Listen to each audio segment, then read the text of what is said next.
இலங்கையில் பார்த்திங்கன்னா, இப்போ கொஞ்சம் காலமாக நிறைய வீதி விபத்துக்கள் வந்து நடந்துக்கிட்டு இருக்கு. ஒவ்வொரு நாளும் ஏதாவது ஒரு விஷயம், எங்கேயாவது ஒரு விஷயம், இப்படியாவது ஒரு விஷயம் நாங்கள் கேள்விப்பட்டு கொண்டிருக்கிறோம். எல்லாமே எங்களோட மக்களோட ஒரு அசைந்த இனம்னு சொல்லணும். உள்ளது போதைப் பொருளை பாவிச்சிருப்பாங்க, அல்லது வேகமாக போயிருப்பாங்க. இப்படி பலதரப்பட்ட விபத்துக்கள். உண்மையாக தாங்கள் பாதிக்கப்பட்டாலும் பரவாயில்ல, தங்களால் மற்றாக்கள் தான் பாதிக்கப்படும் வீதி விபத்துக்களால். அதுக்காக தான் இலங்கை போக்குவரத்து சபை வந்து ஒரு இவ்வாறான ஒரு செயற்பாடுகளை தடுக்கிற முகமாக ஒரு அபராதங்களை கொண்டு வந்திருக்காங்க. என்னென்னு சொல்லி பார்த்தீங்கன்னா, 2026ஆம் ஆண்டுக்கான போக்குவரத்து விதிமீறல்களுக்கான புதிய அபராத விபரங்களை பற்றி வெளியிட்டிருக்காங்க.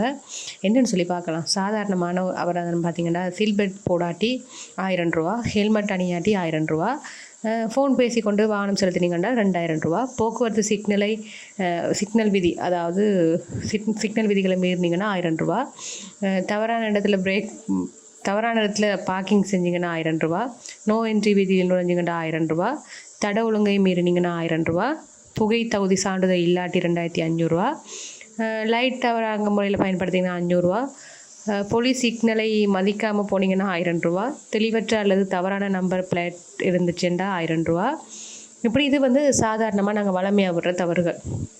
கடுமையான குற்றங்கள்னு சொல்லி ஒன்று இருக்குது தானே, அது வந்து 25,000 முதல் இருக்குது.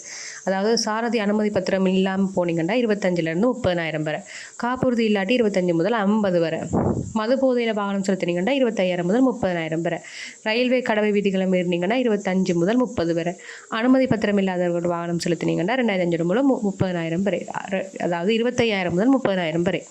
அதே மாதிரி ரொம்ப வேகமாக இப்போ இருக்கிற இளைஞர்கள் வந்து தங்களை அறியாமல் அவைக்கு வந்து ஒரு ஹீரோயிசம் காட்டுறேன்னு சொல்லுவீங்க. அப்படி வாகனத்தை செலுத்துறது. அப்படியே நாட்களுக்கு பார்த்திங்கன்னா 20% வரை வேகம் அதிகரிக்குமாறு தான் 3000லேருந்து 5000, 20லேருந்து 30 வேகம் வந்து 5000லேருந்து 10,000, 30லேருந்து 50 வேகம் அதிகரிப்பு பார்த்திங்கன்னா 10,000லேருந்து 15,000, 50க்கு மேலே வேகம் அதிகரிக்கமாக இருந்தால் 15லேருந்து 25. அது மாத்திரமில்லை, அபாயகரமாக வாகனம் செலுத்துறது. அதாவது முதலாவது முறை ஒரு மிஸ்டேக் விட்டிங்கன்னா 10,000லேருந்து 25,000, ரெண்டாவது முறையும் மட்டும் 15,000லேருந்து 30,000. சரியா? அதோட லைசன்ஸும் இடைநிறுத்தப்படும்னு சொல்லியிருக்காங்க. அதாவது மூன்றாவது முறையும் நீங்கள் அப்படி இடம்பெறுவீங்களா இருந்தால் இந்த பட்டியலில் 20லேருந்து 40,000 லைசன்ஸ் ரத்து செய்யப்படும், சிறை தண்டனையும் வழங்கப்படும்னு சொல்லியிருக்காங்க. விபத்துக்கள் ஏதாவது நீங்கள் போகும்போது ஆக்சிடெண்ட் எதுவும் நடந்து போச்சு, சாதாரண காயங்களாக இருந்தால் 30லேருந்து 50,000 லைசன்ஸ் ரத்து செய்யப்படும். கடுமையான காயமாக இருந்தால் 50,000லேருந்து 1,00,000 வரை அதோடு சேர்த்து சிறை தண்டனையும் அனுபவிப்பீங்க. மது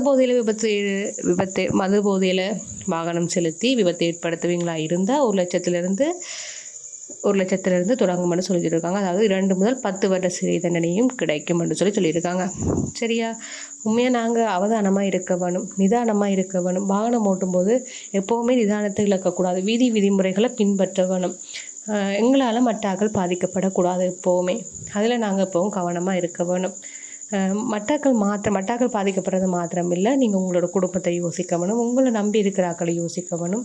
எப்போவுமே உயிர் பெருமதி மிக்க உண்டு. அதுக்கேற்ற மாதிரி நாங்கள் எங்களோட நடந்து கொள்ள வேணும்.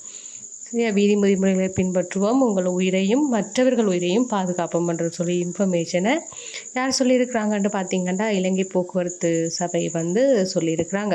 ஸோ இனி வாகனம் ஓட்டும்போது ரொம்ப அவதானமாக இருங்க. இந்த சேனலை யாராவது சப்ஸ்கிரைப் பண்ணாமல் பார்த்துக்கொள்ளுங்க, கட்டாயம் சப்ஸ்கிரைப் பண்ணுங்கள். அதே மாதிரி உங்களுடைய கருத்துக்களையும் என்னுடைய சாதாரணமாக பகிர்ந்து கொள்ளுங்கள். நீங்களும் கருத்துக்களை தெரிவிக்கலாம், சொல்லலாம், ஷேர் பண்ணலாம். நன்றி. நான் நிச்சயமாக இன்னும் ஒரு காணொளியோட நான் உங்களை சந்திப்பேன். நன்றி.